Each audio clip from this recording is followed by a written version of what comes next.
नमस्कार साथियों, आज फिर से आपका स्वागत है भास्कर समाचार में। हमारा साप्ताहिक प्रोग्राम शिक्षा दीक्षा।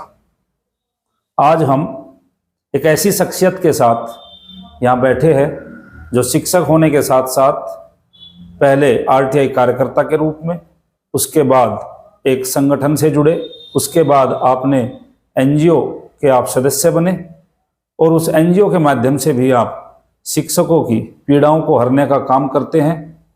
वो कार्यालय स्तर पर हो, वो विद्यालय स्तर पर हो और व्यक्तिगत रूप से भी यदि उन्हें कोई परेशानी है तो आप उनके लिए हर समय तैयार रहते हैं। और एक नाम आपको यहाँ दिया गया कि आप शिक्षकों की एम्बुलेंस की तरह सेवा करते हैं। एक केवल फ़ोन कॉल की आवश्यकता होती है, वो आपका पैशन है, वो आपका शौक़ है। ऐसे शख्स जिनका मैं परिचय दूं, आप पेशे से शिक्षक विशाल Rai ji physical education teacher हैं, वीर स्मारक इंटर कॉलेज बड़ौत में आप कार्यरत हैं और पिछले लगातार 14 वर्षों से आप शिक्षक के रूप में भी सेवा कर रहे हैं और समाज के अन्य दायित्व का भी निर्वहन बड़ी बेबाकी से, बड़ी सादगी से, निस्वार्थ भाव से आप करते हैं। हमारे बीच में आज ऐसी शख्सियत है, मैं उनका आपसे परिचय कराना चाहूँगा। विशाल राय जी, आपका स्वागत है। बहुत बहुत धन्यवाद आपकी राजगुरु जी। आप अपना परिचय दीजिए। शिक्षक समाज से आप जुड़े हैं, विशेष रूप से आप शिक्षकों से संबंधित जो चीज़ें आप उठाते रहे हैं उसे जोड़ते हुए अपना परिचय दीजिए। इस खास मुलाकात में राजगुरु जी ने आपने अपने शुरुआती के संबोधन में लगभग सारी परिचय तो आपने दे दिया। परिचय का कोई शेष भाग रहा नहीं, लेकिन फिर भी औपचारिक रूप में मैं विशाल राय और यहाँ की गौरवशाली संस्था वीर स्मारक इंटर कॉलेज बड़ौत में शारीरिक शिक्षा अध्यापक के रूप में कार्यरत हूँ। धन्यवाद, आपने परिचय दिया। अब आप एनजीओ का हम नाम ले रहे थे, उस एनजीओ का क्या नाम है, उस एनजीओ का कैसे आप लोगों ने गठन किया और उसके क्या कार्य है, क्या उद्देश्य है, वो बताएं संक्षेप में। एनजीओ का गठन से पहले मैं थोड़ी सी उसकी और पृष्ठभूमि में मैं जाना चाहूँगा। एनजीओ का गठन क्यों करना पड़ा, किस लिए किया, फिर क्या जरूरतें महसूस हुई, इससे पहले मैं कुछ बहुत संक्षिप्त में मैं आपको बता दूं। जनपद बागपत में 2010 में मेरा अपॉइंटमेंट हुआ और कुछ शिक्षक संगठनों की राजनीति में मुझे काम करने का अवसर मिला। उस दरमियान हमने यह देखा कि हमारे जनपद बागपत के शिक्षकों की अनेक प्रकार की समस्याएं हैं और इस समस्याओं के क्रम में मुझे कई बार जिला विद्यालय निरीक्षक कार्यालय बागपत में आना जाना भी हुआ। बहुत करीबी से देखने पे हमने ये पाया कि समस्याएं शिक्षकों की कोई खास ज़्यादा है नहीं, लेकिन प्रकरण जब लंबित ज़्यादा रहते हैं, समस्याएं उनमें ज़्यादा समय लेती हैं। ये प्रकरण लंबित कहाँ, किस स्तर पर रहते हैं? ये जिला विद्यालय निरीक्षक कार्यालय पे किसी की बागपत में जब शिक्षक का चयन वेतनमान हो, प्रोन्नत वेतनमान हो, पदोन्नत की बात हो, या गैर शिक्षणेतर कर्मचारी की प्रथम एसीपी हो, द्वितीय एसीपी हो या तृतीय एसीपी हो, इनका एक लंबे समय तक अनावश्यक रूप से जो है फाइलों पे निस्तारण जो है समयबद्ध तरीके से नहीं हो पाता है। कई बार धरना प्रदर्शन के माध्यम पे दबाव बनाकर कराने का भी कार्य किया जाता है, होता भी है, लेकिन उसका परसेंटेज बहुत कम है। जिला विद्यालय निरीक्षक कार्यालय में अन्याय हो रहा है, तानाशाही है, वहां कानून का राज नहीं है। बेशक इसमें कोई किंतु परंतु इफ बट का क्वेश्चन नहीं है। जैसे आपने अगर कार्यालय की तानाशाही और लंबित प्रकरणों की बात कर रहे हैं तो एक प्रकरण उसमें यह है एनपीएस। वर्तमान गवर्नमेंट ओपीएस दे नहीं रही है। जैसा कि आपको मालूम है कि 2005 के बाद 1 अप्रैल 2005 के बाद नए शिक्षकों को एनपीएस के दायरे में रखा गया है। अब एनपीएस को लेकर ही हम आपसे बात करते हैं। हम जिस जनपद में कार्यरत हैं बागपत में, यहाँ पे लगभग 950 शिक्षक जो है एनपीएस के दायरे में आते हैं और इन शिक्षकों का जो शासनादेश है वो ये कहता है कि जब से आपकी ज्वाइनिंग हुई है तब से पिछला मंथ और जो करंट मंथ चल रहा है इसकी डिडक्शन आपके वेतन के 10% और डीए से होगी। ठीक है। और 14% का जो है कंट्रीब्यूशन गवर्नमेंट से होगा। हो रहा है वो एनपीएस का?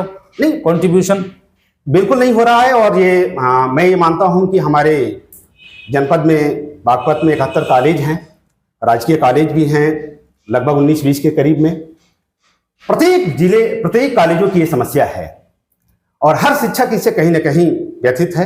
तो जो ये आप धरना प्रदर्शन वगैरह करते थे, शिक्षक संगठन से आप जुड़े थे, एनजीओ तक के आप सफर की बात कर रहे थे, वो बताइए हमें। क्योंकि जिस शिक्षक संगठन से मैं जुड़ा हुआ था वह शिक्षक संगठन परंपरागत रूप से कार्य करता था। क्योंकि बागपत में बहुत सारे 2016 के विज्ञापन से, 2021 के विज्ञापन से नए शिक्षक अभ्यर्थियों का आगमन हुआ, उन्होंने ज्वाइन किए। उनमें दिक्कत क्या थी कि जो नए युवा साथी हमारे थे वह संगठनों को खास तरजीह नहीं दे रहे थे। इस वजह से कि वो नए थे?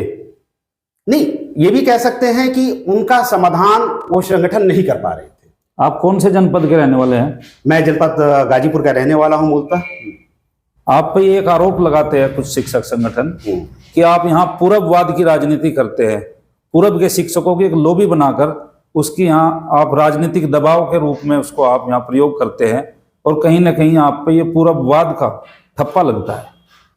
जहां तक आपका ये प्रश्न का सवाल है, मैं ये समझता हूं कि उत्तर प्रदेश में 75 जिले हैं और जब चयन बोर्ड चयनित करके शिक्षकों को भेजता है तो अगर पूर्वांचल का कोई शिक्षक बागपत में कार्यरत है तो वह सेवा यहां दे रहा है। वाद आप पे तभी लगाया जाता है जब आप किसी खास मकसद के लिए काम कर रहे हैं और उसके काम करने के तरीके से कुछ खास संगठनों को दिक्कत होती है तो आपको कमजोर करने के लिए वाद का सहारा दिया जाता है। मैं इस प्रश्न से बहुत ज्यादा इत्तेफाक नहीं रखता। यानी आपकी दृष्टि में पूरब का शिक्षक हो, पश्चिम का हो, कहीं का भी हो, वो शिक्षक है और आप उसके लिए सदैव कार्य करने के लिए तैयार रहते हैं। मैंने पहले भी बताया है कि शिक्षक की जो समस्या है उसका पूरब से, मध्य से और पश्चिम से कोई लेना देना नहीं है। समस्याएं सबकी समान हैं। उनकी काम कराने के तरीकों पर अगर हम बात करें तो वो ज्यादा महत्वपूर्ण होगा। दूसरी बात, आप ये संगठन का नाम बता रहे थे जिससे आप हाल फिलहाल में जुड़े हैं। जिस एनजीओ की आप बात कर रहे हैं, जिससे मैं जुड़ा हुआ हूं, उस पर जो है पदेन दायित्व भी मेरे पास है। वो नब्या फाउंडेशन के नाम से एक गैर सरकारी संगठन है और उसके अध्यक्ष हमारे दीपक नैन जी हैं, जो कि माध्यमिक शिक्षक संघ से पिछले 4 सालों से उससे जुड़े हुए हैं। कहीं ना कहीं उन्होंने पाया कि अब इस तरह से काम करने से जो है हम जिस लक्ष्य को हासिल करना चाहते हैं वह लक्ष्य मिल नहीं सकता। क्या है वो लक्ष्य? लक्ष्य यह है कि शिक्षकों का समाधान त्वरित रूप से हो।